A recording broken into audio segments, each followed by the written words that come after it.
Halo Sobat Pintar, berjumpa lagi dengan saya, Kak Nuki, Tentor Fisika. Nah Sobat Pintar, di video kita kali ini, kita akan membahas beberapa soal UTBK Saintek Fisika di tahun 2019. Dan kalau kalian ada penjelasan Kak Nuki yang belum jelas, silahkan berikan komentar di bawah. Dan Sobat Pintar, untuk soal-soalnya adalah sebagai berikut ini. Sobat Pintar, untuk soal ini adalah soal terkait dengan asas Black. Coba nih Sobat Pintar kerjakan dulu. Kak Nuki beri waktu 30 detik dimulai dari sekarang.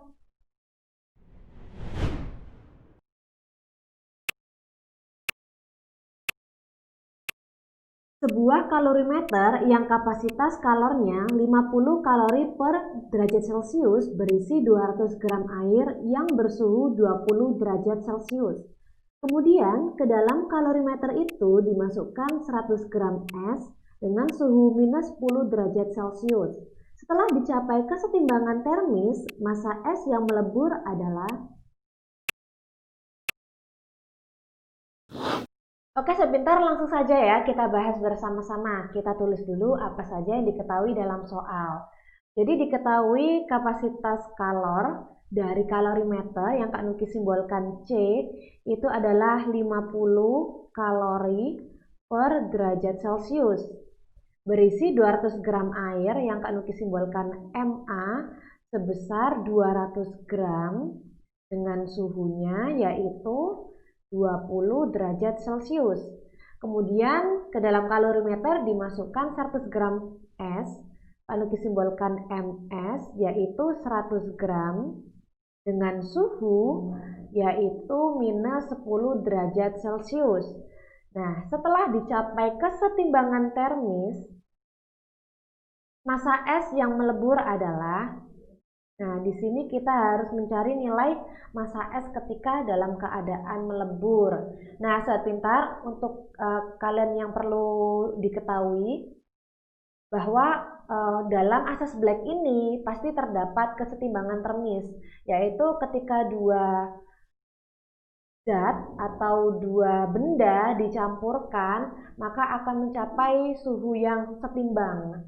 Dalam hal ini, dalam soal ini ketika air dan juga es batu dicampurkan, tentunya air akan melepas kalor, sedangkan es batu itu akan menerima kalor hingga mencapai suhu yang setimbang. Sehingga kesetimbangan termis di sini diketahui nilai T-nya adalah 0 derajat Celcius.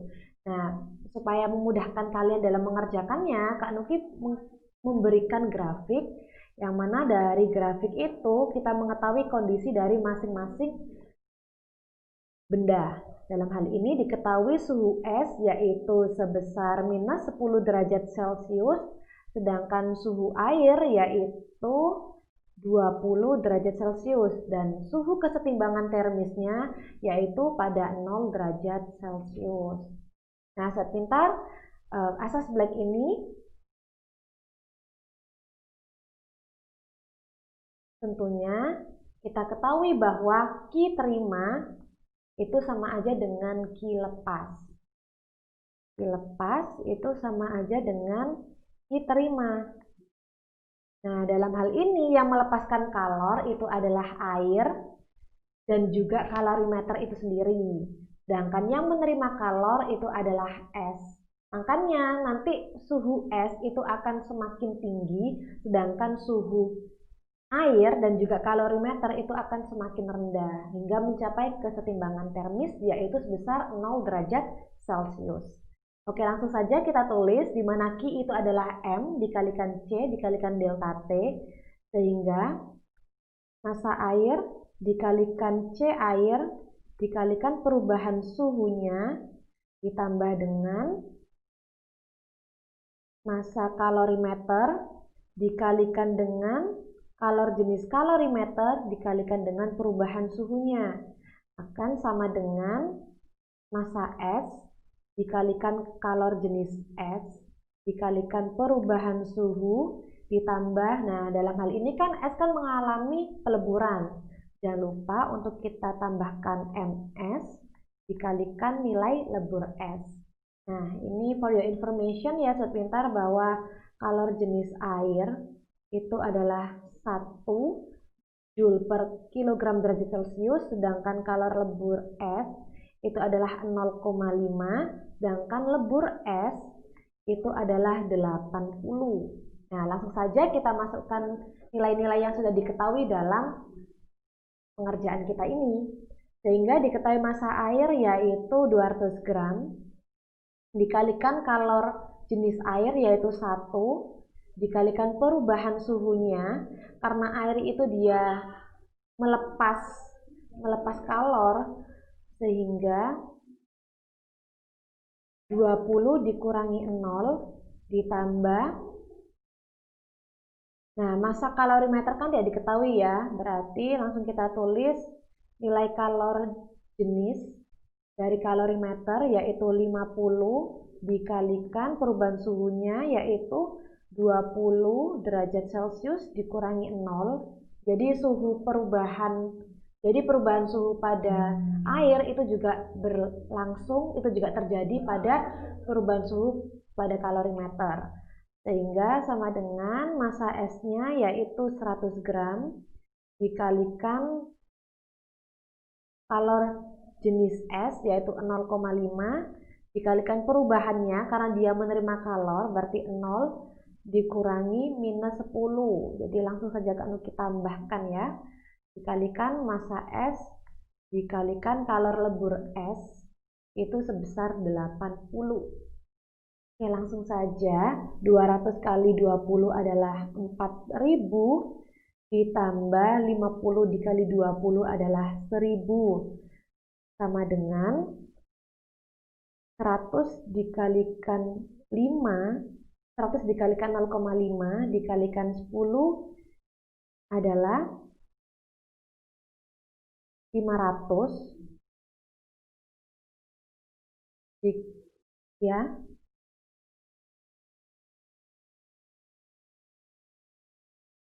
Kemudian ditambah 80 dikalikan massa es. Langsung saja 4000 kali 4000 ditambah 1000 adalah 5000 dikurangi 500 berarti 4500 dibagi dengan 80 sama dengan ms. Oke, sobat pintar, langsung saja 450 dibagi dengan 8 di sini adalah 56,25 gram. Jadi massa es yang melebur yaitu sebesar 56,25 gram. Dari sini kita ketahui bahwa opsi jawaban yang benar adalah opsi B sebesar 56,25 gram. Begitu ya sobat pintar, kalau kalian ada pertanyaan silahkan berikan komentar di bawah ini. Oke sobat pintar, sekarang kita lanjut ya terkait materi teori kinetik gas. Coba nih sobat pintar, kerjakan dulu. Kanuki beri waktu 30 detik dimulai dari sekarang.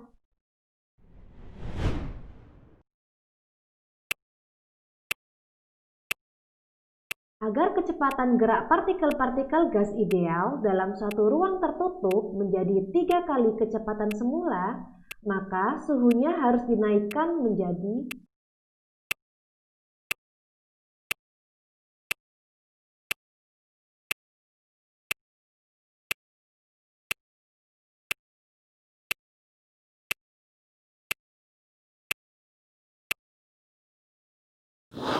Oke, sobat pintar, gimana nih jawaban kalian? Langsung saja kita bahas ya.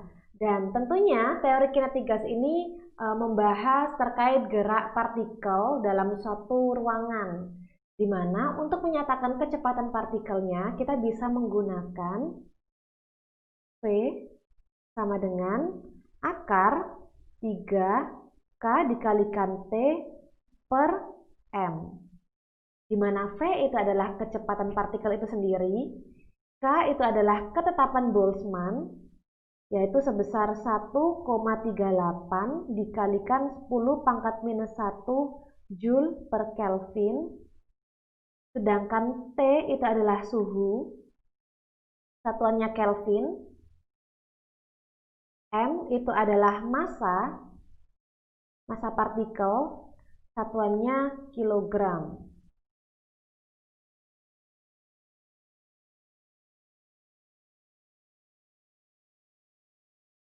Nah, sobat pintar, dari formula tersebut kita tahu bahwa kecepatan itu berbanding lurus dengan akar T.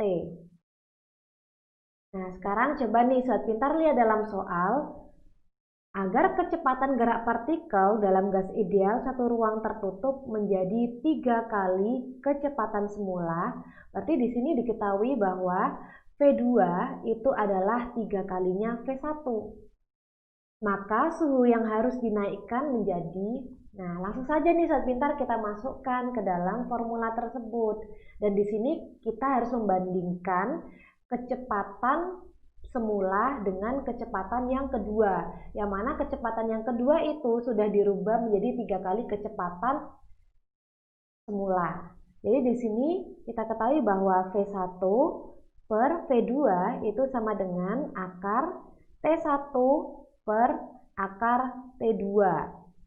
Sehingga V1 per 3 kali V1 sama dengan akar T1 per akar T2. Nah, supaya kita mudah mengerjakannya, akarnya kita hilangkan saja. Berarti untuk ruas kiri, berarti kita kuadratkan. Sehingga V1 kuadrat per 3V1 kuadrat ini sama dengan T1 per T2. Kak Nuki lanjutkan di sini ya, sobat pintar. Sehingga ini bisa kita coret. Untuk V1-nya 1 per 9, karena 3 kuadrat itu kan 9, sama dengan T1 per T2. Sehingga kita kalikan silang, 9T2 itu sama dengan T1. Nah, sudah terlihat jelas ya sobat pintar. Jadi suhu yang harus dinaikkan itu harus 9 kalinya. Jadi sudah terlihat untuk opsi jawaban ini adalah opsi E, yaitu 9 kali. Begitu ya sobat pintar. Oke sobat pintar, gimana nih? Tetap semangat kan?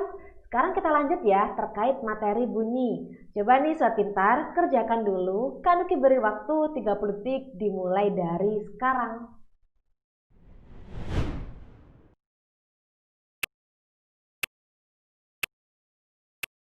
Pada jarak 3 meter dari sumber ledakan terdengar bunyi dengan taraf intensitas 50 desibel.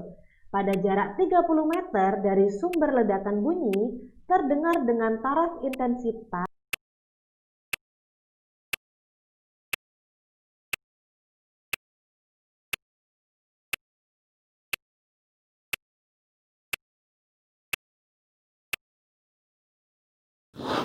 Oke, sebentar langsung saja kita bahas bersama-sama ya. Di sini dalam soal diketahui pada jarak 3 meter, Kak Nuki simbolkan R yaitu 3 meter, terdengar bunyi dengan taraf intensitas yang Kak Nuki simbolkan TI yaitu 50 desibel. Kemudian jarak 30 meter dari sumber ledakan, berapakah taraf intensitasnya? Nah, berarti ini ada jarak yang kedua yaitu pada 30 meter. Berarti taraf intensitasnya menjadi berapa? Gitu ya, sobat pintar. Kalau jaraknya awalnya 3 meter, taraf intensitasnya yaitu 50 desibel. Tapi kalau misalnya dari jarak 30 meter, taraf intensitasnya menjadi berapa? Gitu ya, sobat pintar. Berarti di sini kita harus mencari nilai taraf intensitas dan berkaitan dengan jaraknya. Nah, sobat pintar, for your information nih bahwa intensitas bunyi itu adalah suatu energi gelombang bunyi yang menembus suatu permukaan tiap satuan luas dan persatuan waktu. Nah, di sini ketika terdapat banyak sekali sumber bunyi, untuk menentukan taraf intensitasnya bisa kita gunakan TIN sama dengan TI ditambah 10 log N. Nah, N-nya itu adalah jumlah banyaknya sumber bunyi. Namun, sobat pintar, kalau misalnya terdapat sumber bunyi yang memiliki jarak yang berbeda, kita bisa langsung saja menggunakan TIN sama dengan TI1 dikurangi 20 log R2 per R1. Nah, di sini karena kita mencari taraf intensitas, berarti langsung saja kita tulis TI sama dengan TI yang pertama yaitu 50 desibel dikurangi 20 log. Nah, jarak yang kedua itu adalah 30 meter dibagi dengan R1-nya diketahui sebesar 3 meter. Sehingga taraf intensitas dengan keadaan yang kedua itu sama dengan 50 dikurangi 2 log 10. Nah, di sini log 10 itu bernilai 1.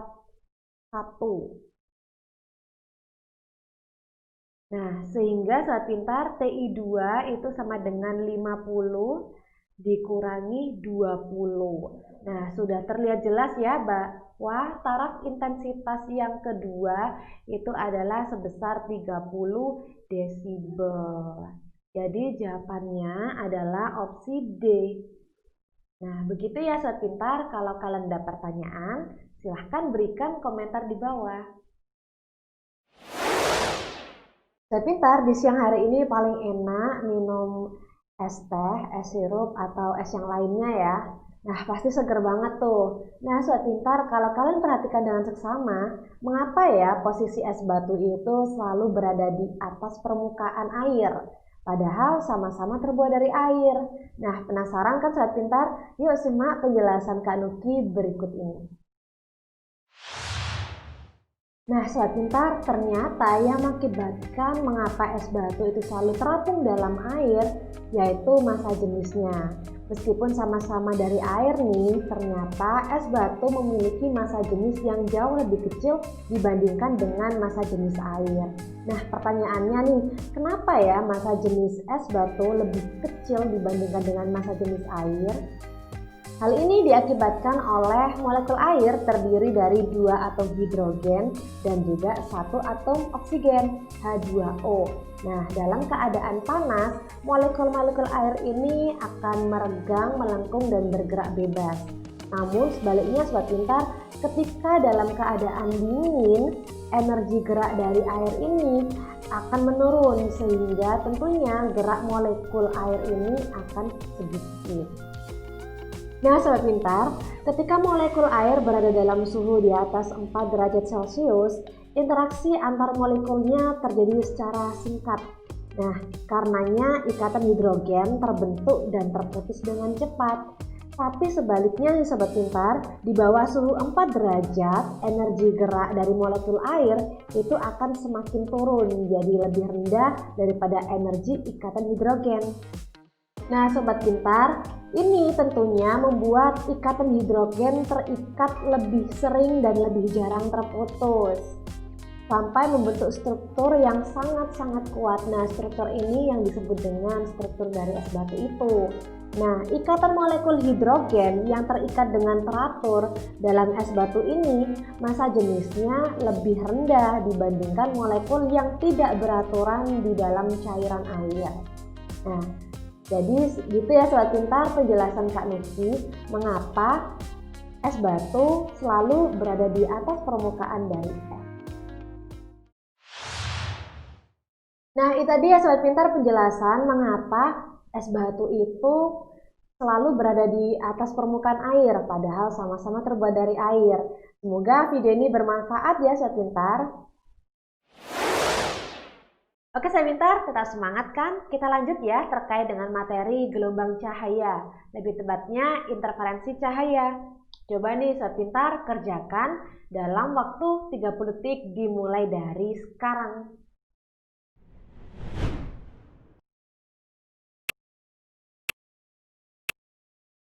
Pada percobaan celah ganda dengan jarak antar celah 1 mm dan layar yang berjarak 1 meter dari celah, jika panjang gelombang yang digunakan adalah 6000 angstrom, maka jarak terdekat antara garis gelap kedua dengan garis terang keempat adalah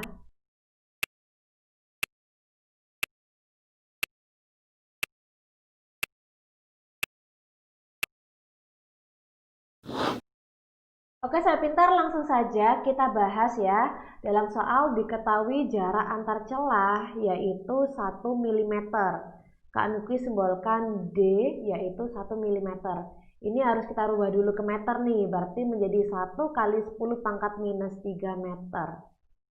Kemudian jarak layar dengan celah, Kak Nuki simbolkan L, yaitu sebesar 1 meter. Dengan panjang gelombangnya, yang Kak Nuki simbolkan lambda, yaitu 6000 angstrom. Nah, di sini berarti 6000 dikalikan 10 pangkat minus 10 meter. Berarti sama aja dengan 6 dikali 10 pangkat minus 7 meter. Nah, yang ditanya adalah jarak terdekat antara garis terang kedua dengan garis terang keempat. Garis gelap kedua dengan garis terang keempat adalah, nah Sobat Pintar, di sini untuk percobaan ini, untuk percobaan celah ganda, sebelumnya kita harus mencari nilai M-nya dulu. Nah, di sini dari gelap kedua dengan garis terang keempat. Berarti dari gelap kedua, kemudian terang kedua, kemudian gelap ketiga, terang ketiga, dan yang terakhir adalah gelap keempat ya. Berarti di sini kita ketahui bahwa 1, 2, 3, 4, 5. Totalnya adalah ada 5 interval, yang mana tiap interval itu bernilai 0,5. Jadi di sini diketahui nilai N-nya adalah 2,5. N sebesar 2,5. Nah, kemudian Sobat Pintar, untuk percobaan ini kita bisa menggunakan formula N dikalikan lambda itu sama dengan D dikalikan P dibagi dengan L. Nah, kita bisa menggunakan formula ini, Sobat Pintar. Nah, di mana N itu adalah nilai orde gelap ataupun terang. Kak Nuki tuliskan, N itu adalah orde terang atau gelap. Dan di sini kita sudah menemukan nilai orde terang atau gelapnya yaitu sebesar 2,5. Kemudian lambda itu adalah panjang gelombang. Kemudian D itu adalah jarak antar celah.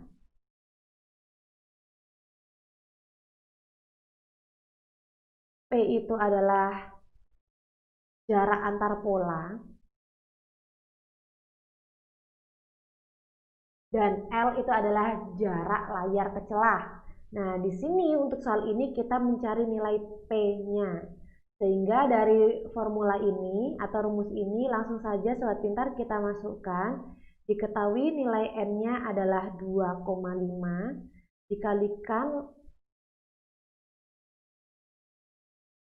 Nuki tulis di sini saja, N-nya yaitu 2,5 dikalikan lambdanya yaitu 6 dikali 10 pangkat minus 7 meter sama dengan nilai D-nya yaitu 1 kali 10 pangkat minus 3 dikalikan dengan P, itu yang kita cari, dibagi dengan L-nya yaitu 1. Di sini 2,5 dikali 6 itu adalah 15 dikali 10 pangkat minus 7 dibagi dengan 1 dikali 10 pangkat minus 3 sama dengan P. Berarti 15 dikali 10 pangkat minus 7 dibagi 1 kali 10 pangkat minus 3 adalah 15 dikali 10 pangkat minus 4 meter. Atau sama dengan 15 kali 10 pangkat minus 4. Nah, berarti diketahui jawabannya adalah 1,5 mm. Jadi untuk opsi jawaban soal ini adalah opsi B sebesar 1,5 mm. Begitu ya Sobat Pintar. Kalau ada pertanyaan silakan berikan komentar di bawah.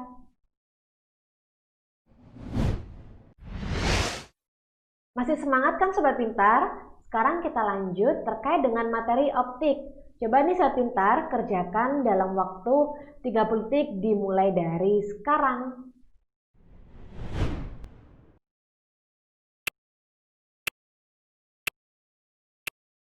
Seorang yang berkacamata miopi tak mampu melihat dengan jelas benda yang terletak lebih dari 50 cm dari matanya. Kacamata yang dibutuhkan untuk melihat jauh harus mempunyai lensa dengan kekuatan sebesar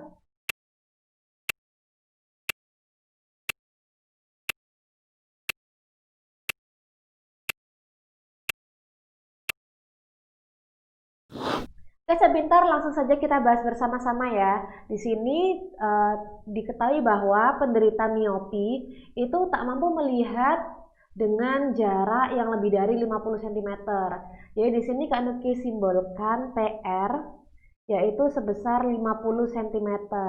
Nah, PR itu apa? PR itu adalah jarak terjauh yang maksimal penderita miopi itu bisa melihat benda dengan jarak tersebut. Jadi dalam hal ini penderita miopi itu kan penderita yang nggak bisa melihat benda yang jaraknya jauh, atau istilahnya miopi itu adalah rabun jauh. Dalam hal ini, dalam soal ini penderita itu nggak bisa melihat benda yang jaraknya lebih dari 50 cm. Makanya di sini Kak Nuki tulis PR-nya yaitu sebesar 50 cm. Kemudian untuk melihat jauh, maka harus mempunyai lensa dengan kekuatan sebesar. Nah, di sini kita harus mencari kekuatan lensa cekung, yang mana nanti penderita miopi itu bisa melihat dengan jelas. Jadi penderita miopi itu harus menggunakan kacamata cekung, kacamata lensa cekung. Karena bayangan benda pada mata itu jatuh di depan retina, dan penderita miopi itu harus menggunakan kacamata cekung, sorry ya. Nah, di sini untuk mencari kekuatan lensa bisa kita menggunakan P sama dengan minus 100 per PR. Nah, di sini tinggal kita masukkan saja nih Sobat Pintar, yaitu minus 100 dibagi dengan PR-nya, yaitu 50 cm. Sudah terlihat jelas jawabannya adalah minus 2 dioptri. Berarti minus 2 itu menunjukkan bahwa penderita miopi itu harus menggunakan kacamata berlensa cekung.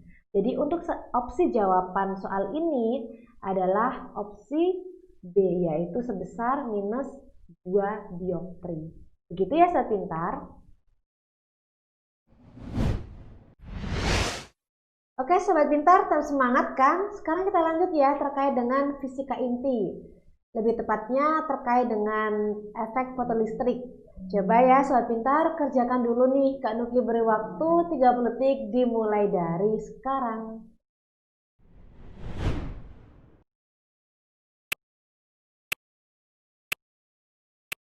Banyaknya elektron yang dapat keluar dari logam bila disinari pada peristiwa efek fotolistrik tergantung pada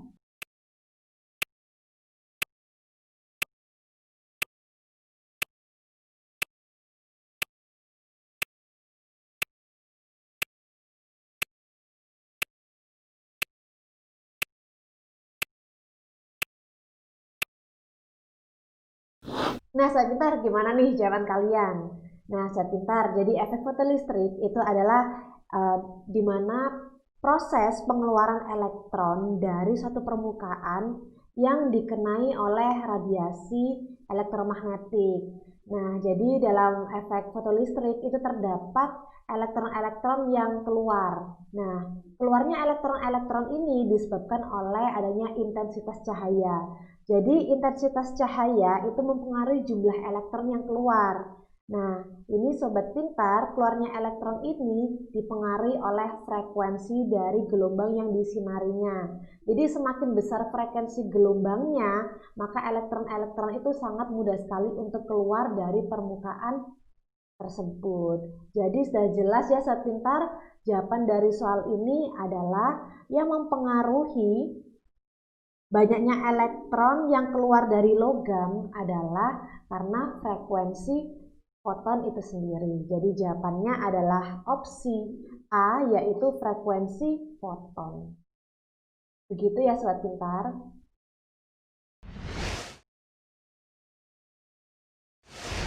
Nah, Sobat Pintar, ini tadi pembahasan beberapa soal UTBK Saintek di tahun 2019. Semoga video ini bermanfaat ya buat Sobat Pintar dalam persiapan UTBK agar mendapatkan pilihan kampus dan jurusan sesuai dengan keinginan Sobat Pintar. Oh iya, jangan lupa untuk like, komen, dan juga subscribe channel kami yaitu Aku Pintar. Dan jangan lupa untuk aktifkan notifikasinya supaya kalian mendapatkan pemberitahuan video terbaru dari kami. Belajar pintar bersama Aku Pintar. Sampai jumpa.